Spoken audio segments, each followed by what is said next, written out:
Hi, welcome to Kotak Stockshaala. मेरा नाम है शुभम शंकर। आज हम सीखेंगे कि वॉल्यूम ब्रेकआउट का सही इस्तेमाल कैसे करें ताकि आप मार्केट में आने वाली बड़ी मूव्स को पहले से पकड़ सकें और सही समय पर एंट्री ले पाएं।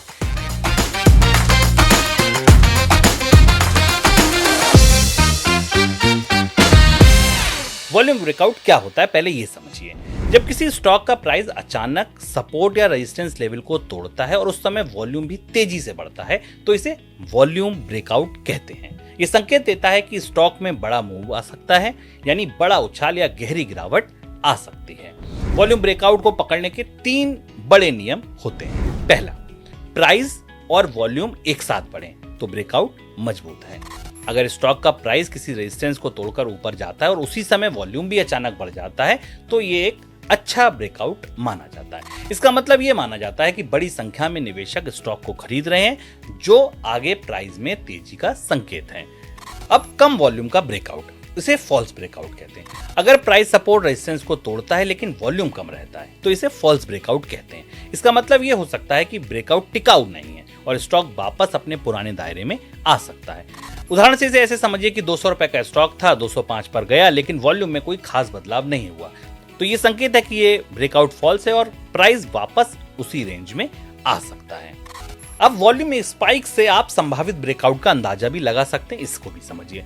कई बार प्राइस एक ही दायरे में ट्रेड कर रहा होता है लेकिन अचानक वॉल्यूम में स्पाइक आता है। ये संकेत है कि बड़ी खरीदारी या बिकवाली हो रही है और स्टॉक जल्द ही या इंडेक्स जल्द ही किसी तरफ ब्रेकआउट ले सकता है। ऊपर की तरफ हो या नीचे की तरफ हो, ये अन्य पैरामीटर्स पर डिपेंड करेगा, लेकिन आपको वॉल्यूम ने ये बता दिया कि ये जो दायरा था दरअसल कोने में फंसी बिल्ली की तरह हो चुका है, ये किसी भी तरफ निकलकर भाग सकता है।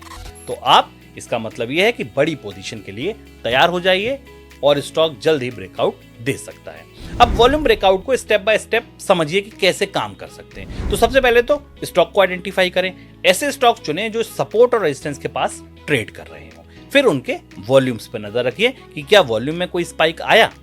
ब्रेकआउट कंफर्म करने के बाद जब स्टॉक सपोर्ट और रेजिस्टेंस को तोड़कर निकले तो वॉल्यूम भी तेजी से बढ़े तो एंट्री ले लें, इससे ब्रेकआउट आपका कंफर्म हो गया। रिस्क मैनेजमेंट कैसे करें? फॉल्स ब्रेकआउट से बचने के लिए स्टॉप लॉस लगाना कभी ना भूलें। स्टॉप लॉस लगाना कभी ना भूलें।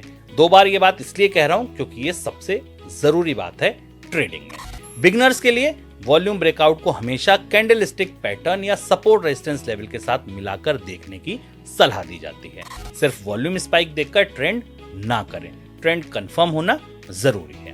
ब्रेकआउट के बाद पुलबैक का इंतजार करना सेफ ट्रेडिंग का बढ़िया तरीका माना जाता है। मुझे पूरी उम्मीद है कि आपको इस वीडियो में वॉल्यूम्स समझ आए होंगे, वॉल्यूम का इस्तेमाल समझ आया होगा। आप कोई भी चार्ट्स देखिए, आमतौर पर नीचे की तरफ वॉल्यूम्स के बार बने होते हैं। बड़ी वॉल्यूम की बार यानी कि ज्यादा वॉल्यूम, छोटी बार यानी कि कम volume.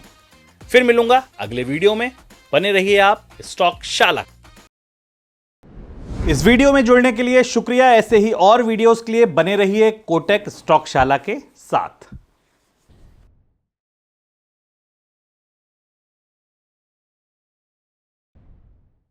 Investments in securities market are subject to market risks. Read all the related documents carefully before investing.